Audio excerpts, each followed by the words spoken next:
നമുക്ക് വീട്ടിൽ ഇരുന്ന് തന്നെ എളുപ്പത്തിൽ ബ്ലോ ഡ്രൈ ചെയ്യാൻ പറ്റിയ ഒരു പ്രോഡക്റ്റായിട്ടാണ് ഞാൻ ഇന്ന് വന്നേക്കുന്നത്. നമുക്ക് സ്പീഡ് കൂട്ടാനും കുറയ്ക്കാനും ജസ്റ്റ് പിടിച്ച് തിരിച്ചാൽ മതി. നമ്മൾ ഹെയറിൽ ടാങ്കിൾസ് എല്ലാം റിമൂവ് ചെയ്യണം. ഇങ്ങനെ സെക്ഷൻ തിരിച്ച് കെട്ടിവെച്ച് ചെയ്താലാണ് കൂടുതൽ എഫക്റ്റീവ് എന്നാണ് പറയുന്നത്. നമുക്ക് ചെയ്യാനും എളുപ്പം അങ്ങനെയാണെന്നാണ് പറയണത്. മുടിയെല്ലാം ഇതുപോലെ 4 സെഷനായിട്ട് തിരിച്ച് കെട്ടി വെച്ചതിന് ശേഷം നമുക്ക് ഫ്രണ്ടിലെ ഹെയർ എടുത്തിട്ട് നമുക്ക് അത് നല്ലപോലെ ചീവിയിട്ട് അതിന് ശേഷം നമുക്ക് സിറം അപ്ലൈ ചെയ്തിട്ട് നമുക്ക് ബ്ലോ ഡ്രൈ ചെയ്ത് തുടങ്ങാം. സിറം അപ്ലൈ ചെയ്തിട്ട് ചെയ്യണമെങ്കിൽ നമുക്ക് ഹീറ്റ് പ്രൊട്ടക്ഷൻ കിട്ടും. അതുപോലെ തന്നെ നല്ല സ്മൂത്ത് ആൻഡ് ഷൈനി ആയിട്ട് ഇരിക്കും മുടി ഹെയർ ചെയ്തതിന് ശേഷം. ഹെയർ ബ്രഷ് ടൈപ്പ് ഹെയർ ഡ്രയറാണ്. സാധാരണ നമ്മൾ ബ്ലോ ഡ്രൈ ചെയ്യുമ്പോൾ ഇതുപോലെ തന്നെ ഒരു കോമ്പും ഇപ്പുറത്തെ കയ്യിലൊരു ബ്ലോ ഡ്രയറും 2 കയ്യിലും കൂടെ പിടിച്ച് വേണം നമ്മൾ ചെയ്യാനായിട്ട്. ഇത് വെച്ച് ഈ ഒറ്റ ഒരു ബ്രഷ് വേണ്ടി നമുക്ക് ചെയ്യാം. ഇത് ഒരുപാട് വെയിറ്റ് ഒന്നുമില്ല, ലൈറ്റ് വെയിറ്റ് ഉള്ള സാധനമാണ്. നമുക്ക് സിമ്പിളായിട്ട് ചെയ്യാവുന്നേ ഉള്ളൂ. പ്രോഡക്റ്റിൻ്റെ നെയിം തന്നെ അഗാറോ വോളുമൈസർ ഹെയർ ഡ്രയർ എന്നാണ്. നമ്മുടെ ഹെയറിന് നല്ല വോളിയം കിട്ടും, നല്ല സ്മൂത്ത് ആൻഡ് ഷൈനി ആയിട്ടിരിക്കും.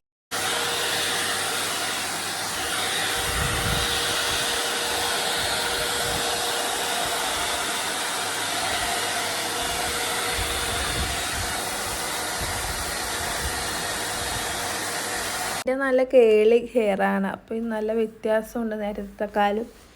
നല്ല സ്മൂത്ത് ആൻഡ് ഷൈനി ആയിട്ടുണ്ട്. നമുക്ക് ഇനി അടുത്ത സെഷൻ ചെയ്യാം. സിറം അപ്ലൈ ചെയ്ത് നല്ലപോലെ കോമ്പ് ചെയ്തിട്ട് വേണം ചെയ്യാനായിട്ട്. അതാകുമ്പോൾ നമുക്ക് ഹീറ്റ് പ്രൊട്ടക്ഷനും കിട്ടും. അപ്പോൾ നമ്മുടെ ഹെയർ ഡാമേജ് ആവുമെന്ന് ഓർത്ത് നമ്മൾ പേടിക്കേണ്ട. നമ്മൾ സിറം അപ്ലൈ ചെയ്തിട്ടല്ലേ ചെയ്യണത്. ഹെയർ ഭയങ്കര കേളി ഹെയറാണ്. അപ്പോൾ ഇങ്ങനെ എൻ്റെ മുടി എത്ര ചീവിയിട്ടാലും ഇങ്ങനെ കുറച്ച് കഴിയുമ്പോൾ അങ്ങനെ കട്ട പിടിച്ച് ചെട പിടിച്ച് കാക്കക്കൂട് പോലെയൊക്കെ ഇരിക്കും. അപ്പോൾ ഞാനിങ്ങനെ ഓർക്കും, എനിക്കിങ്ങനെ പെട്ടെന്ന് ബ്ലോ ഡ്രൈ ചെയ്യാൻ പറ്റുക, എളുപ്പത്തിൽ ബ്ലോ ഡ്രൈ ചെയ്യാൻ പറ്റുക എനിക്ക് എന്തെങ്കിലും കിട്ടിയിരുന്നെങ്കിൽ കൊള്ളായിരുന്നെന്ന് ഞാൻ ഇങ്ങനെ ചിന്തിക്കുമായിരുന്നു. അപ്പോഴാണ് ഈ യൂട്യൂബിൽ ഇതിനെപ്പറ്റി ഞാൻ കണ്ടത്. അപ്പോൾ എന്തായാലും വാങ്ങി ട്രൈ ചെയ്യണമെന്ന് ഞാൻ വിചാരിച്ചു. നമ്മളിപ്പോൾ ഒരു ഷോപ്പിൽ പോയി ചെയ്താൽ നല്ലൊരു എമൗണ്ട് തന്നെ നമ്മൾ പേ ചെയ്യേണ്ടി വരും. അതുപോലെ ഷോപ്പിൽ ചെയ്യുമ്പോൾ ഈ ഹെയർ ഭയങ്കര ഡ്രൈ ആയി പോവും. പക്ഷെ നമ്മൾ തന്നെ ഈ പ്രോഡക്റ്റ് കൊണ്ട് ചെയ്യുമ്പോൾ നല്ല ഡ്രൈ ഒന്നും ആകില്ല, നല്ല സോഫ്റ്റ് ആയിട്ടാണ് തോന്നുന്നത്. നമ്മൾ പിടിക്കുമ്പോഴൊക്കെ ഹെയറിൽ എന്തെങ്കിലും ഫങ്ഷൻ വരുമ്പോൾ നമ്മൾ ചെയ്യാനായിട്ട് ഷോപ്പിൽ ചെല്ലുമ്പോൾ ചിലപ്പോൾ ആൾ പോലും ഉണ്ടാകത്തില്ല അവിടെ. അങ്ങനത്തെ ഓരോ ബുദ്ധിമുട്ടുകൾ കാരണം ഞാൻ എന്തായാലും ഇത് വാങ്ങാമെന്ന് തന്നെ വിചാരിച്ചു. ഇത് അധികം പ്രൈസൊന്നുമില്ല, നമുക്ക് വാങ്ങാവുന്ന പ്രൈസേ ഉള്ളൂ ഇതിൻ്റെ റേറ്റ്.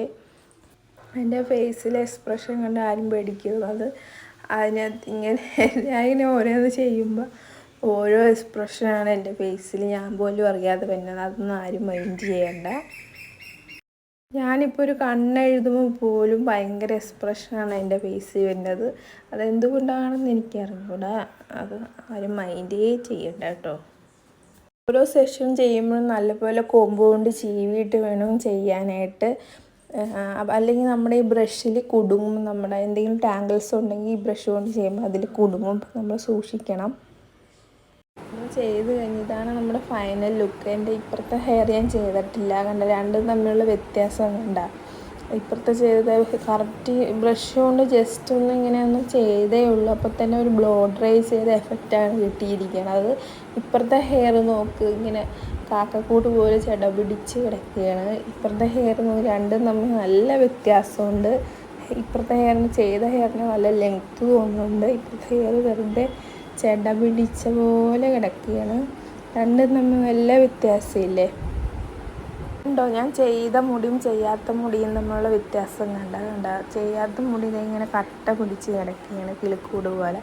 ഇപ്പുറത്തെ മുടി നോക്ക്, നല്ല ഷൈനി ആയിട്ട് ഇരിപ്പുണ്ട്. നമ്മൾ സ്ട്രെയിറ്റ്നർ കൊണ്ട് ചെയ്യുമ്പോഴുള്ള ഇഫക്റ്റ് അല്ല, നമ്മൾ നാച്ചുറലായിട്ടുള്ള നമ്മളെ ഹെയർ കിടക്കണ പോലെ തോന്നുള്ളൂ. ബ്ലോ ഡ്രൈ ചെയ്യുമ്പോഴുള്ളൊരു എഫക്റ്റാണ് നമുക്ക് തോന്നുന്നത്. എനിക്ക് ഈ പ്രോഡക്റ്റ് ഭയങ്കരമായിട്ട് ഇഷ്ടപ്പെട്ടു. ഞാൻ ഈ ഫങ്ഷനൊക്കെ വരുമ്പോൾ പിന്നെ ഞാൻ എവിടെ പോയി ചെയ്യും, എൻ്റെ മുടി എവിടെ പോയി ഞാൻ സെറ്റ് ചെയ്യുമെന്ന് ഓർത്ത് എനിക്ക് പേടിക്കേണ്ട. എനിക്ക് വീട്ടിൽ തന്നെ ഇരുന്ന് ചെയ്യാം. ഞാനിപ്പോൾ ഒരു സൈഡേ ചെയ്യുന്നുള്ളൂ. എന്നാലും നിങ്ങൾക്ക് 2 മുടിയും തമ്മിലുള്ള വ്യത്യാസം അറിയാൻ പറ്റും. ചെയ്ത മുടിയും ചെയ്യാത്ത മുടിയും തമ്മിലുള്ള വ്യത്യാസം അറിയണമെങ്കിൽ നമ്മൾ ഒരു സൈഡ് മാത്രം ചെയ്ത് കാണിച്ചാലേ അറിയാൻ പറ്റുള്ളൂ. പ്രോഡക്റ്റിൻ്റെ ലിങ്ക് ഡിസ്ക്രിപ്ഷനിൽ കൊടുത്തേക്കാം. വെറ്റായിട്ടുള്ള ഹെയറിലും നമുക്ക് ഈ ഡ്രയർ യൂസ് ചെയ്യാം. വെറ്റായിട്ടുള്ള ഹെയറിൽ ചെയ്യുമ്പോൾ ഒന്നും കൂടെ എഫക്റ്റീവാണെന്നാണ് പറയണത്. നമ്മൾ കുളിച്ച് കഴിഞ്ഞ് നമ്മൾ മുടി ഹെയർ ഡ്രയർ കൊണ്ട് ഉണക്കത്തില്ല, അതുപോലെ തന്നെ നമ്മൾ ഈ ഡ്രയർ കൊണ്ട് ചെയ്താൽ ഒന്നും കൂടെ നല്ല എഫക്റ്റ് ആണെന്നാണ് പറയുന്നത്. നമ്മൾ ഈ ഹെയർ സെറ്റ് ചെയ്തതിന് ശേഷം സെറ്റിംഗ് സ്പ്രേ അപ്ലൈ ചെയ്യുവാണെങ്കിൽ നമ്മൾ പിറ്റേ ദിവസം കുളിക്കണ വരെ ഈ ഹെയർ അങ്ങനെ തന്നെ ഇരുന്നോളൂ.